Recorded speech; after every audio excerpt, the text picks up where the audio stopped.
Hey guys, thanks for tuning in today. Today we are doing a Hassleback pork loin.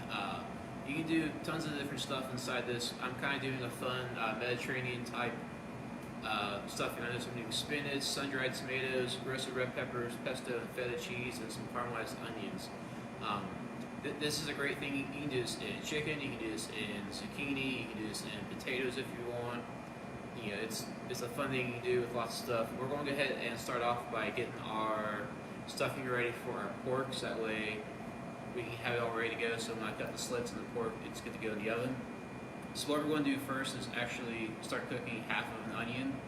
I know the recipe says full onion. After I prepped one earlier, I realized I had way too much onion for what I needed, so we're just going to need half of an onion. So I've got half my onion cooked here, so I'm not going to cook this. I just kind of want to show you guys how to chop an onion. We're going to take the stem end off and leave the root end on. So we're just going to cut that off, cut side down, cut it in half through the onion, and we'll just peel the skin off the onion. It never ever wants to come off in one piece, so it's always fun. So just peeling. You can use the edge of your knife to kind of help peel the skin away, and you get frustrated with it, you can just say screw it and take the that last layer of onion off, and then you'll be ready to go. So we'll just get that out of the way. Save that guy for lunch tomorrow.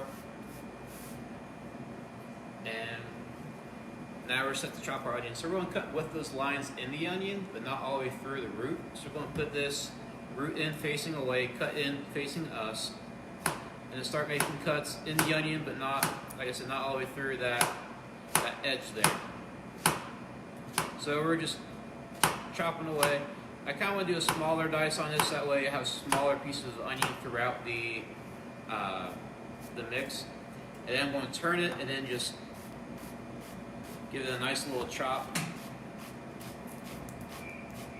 Now we've got a nice diced onion for our stuffing. I would add this to a tablespoon of oil in a pan to kind of cook them down. Then caramelize them a little bit, kind of like I did here. Like I said, I had too much from earlier, so I went ahead and saved it, and I'll save this to use for later. So I'll just kind of scoop this away for now to save for lunch tomorrow, or soup for another day. And we'll get that out of the way. And now we're just going to start making the rest of our filling. So I got a bowl here. Go ahead and add my feta cheese to it. That's probably a little more than a fourth cup of feta cheese, but I like things a little extra cheesy, like my jokes, so I won't tell if you won't tell. And then we'll take some sun-dried tomatoes here, and we'll just kind of fish those out.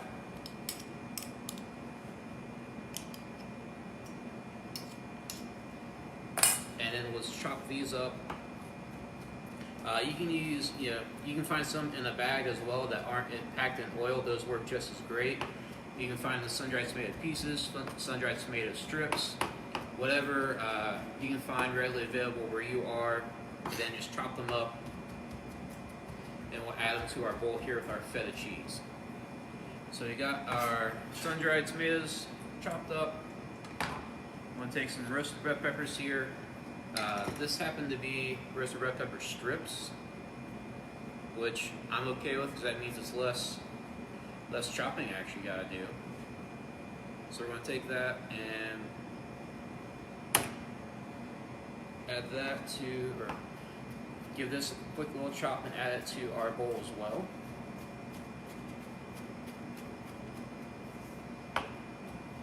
And then these guys will be ready to go. Take them out of there. And we'll take a handful of spinach. And we'll just give this a chop. I like using fresh spinach for this because it'll give us less moisture in the dish. If we use frozen spinach, sometimes there's a lot of excess liquid in there if you don't squeeze it out properly before you use it. So we're just using some fresh spinach here, and I'm just giving this a little rough chop.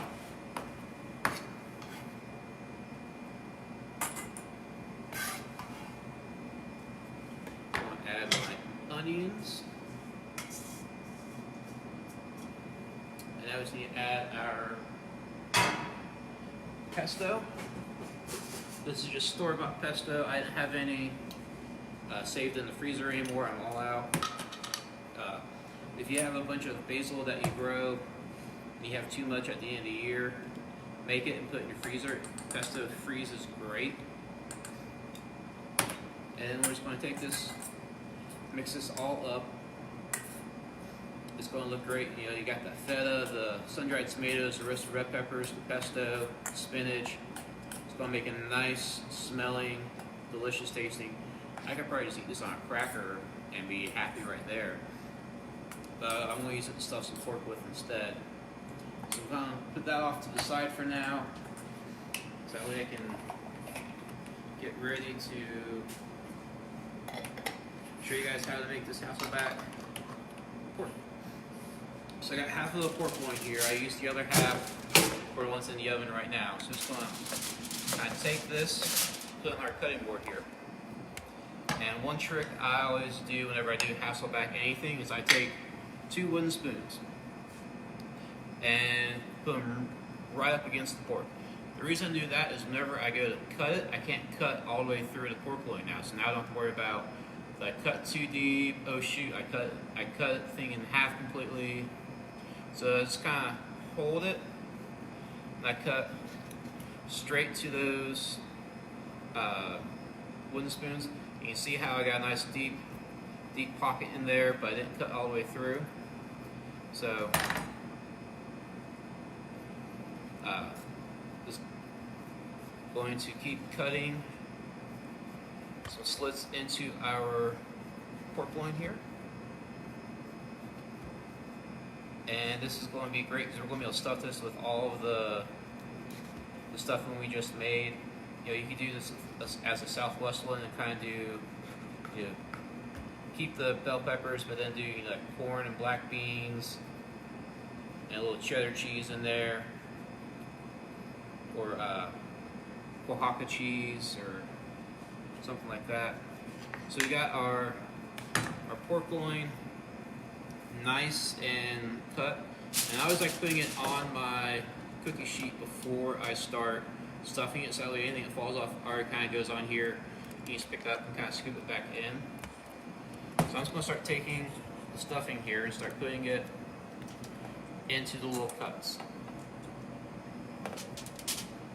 And this is going to be great because, you know, you got a fun mixture of all that stuff.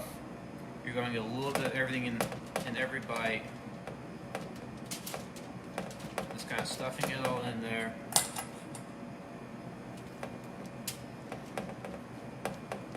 And make sure you get every pocket.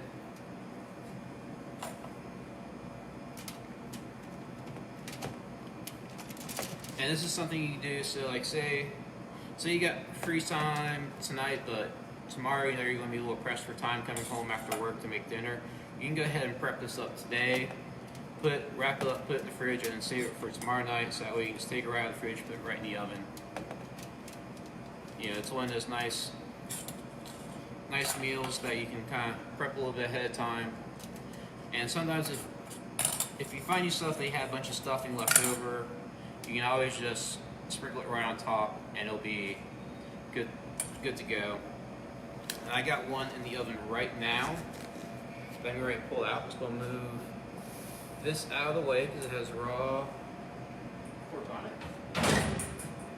We'll move this one out of the way as well. So we'll take this guy out of the oven.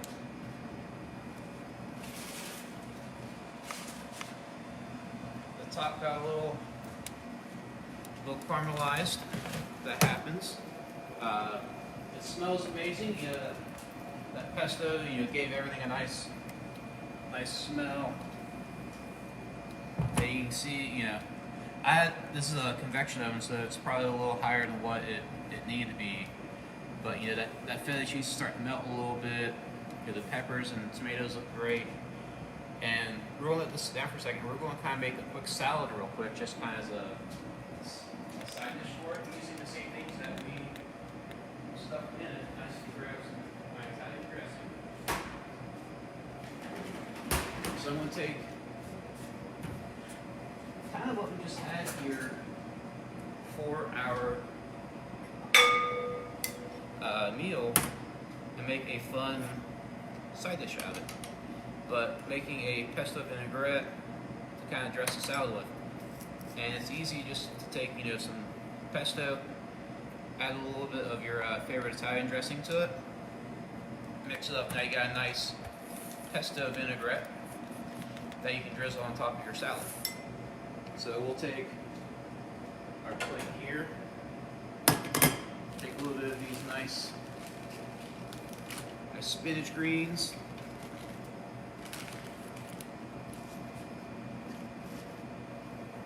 And then you can just take a little bit of, let me grab a fork to get this out with.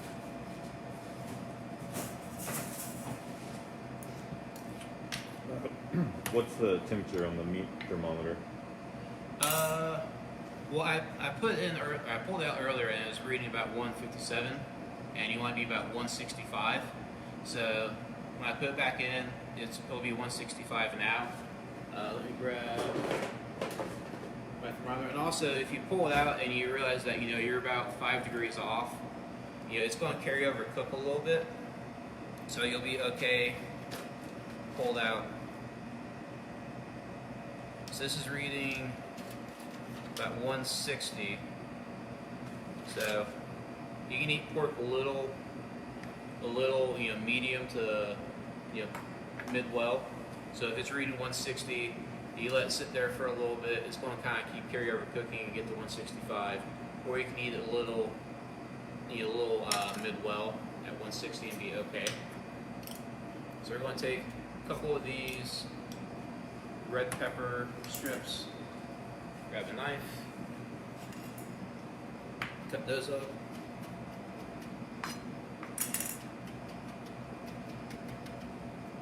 Then we'll just kind of sprinkle that right on top. Get a sun-dried tomato out of there. We'll chop that guy up too.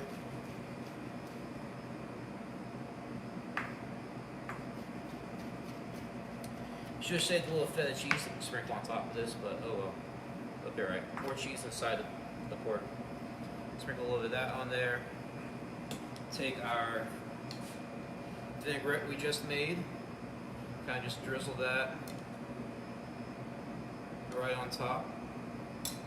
Then we'll take some tongs, right? Alright, my tongs disappeared on me, so we'll just kind of pick this guy up here and move him over to the cutting board.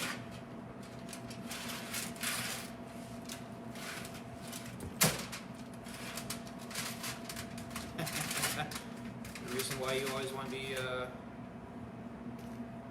prepared whenever you start cooking.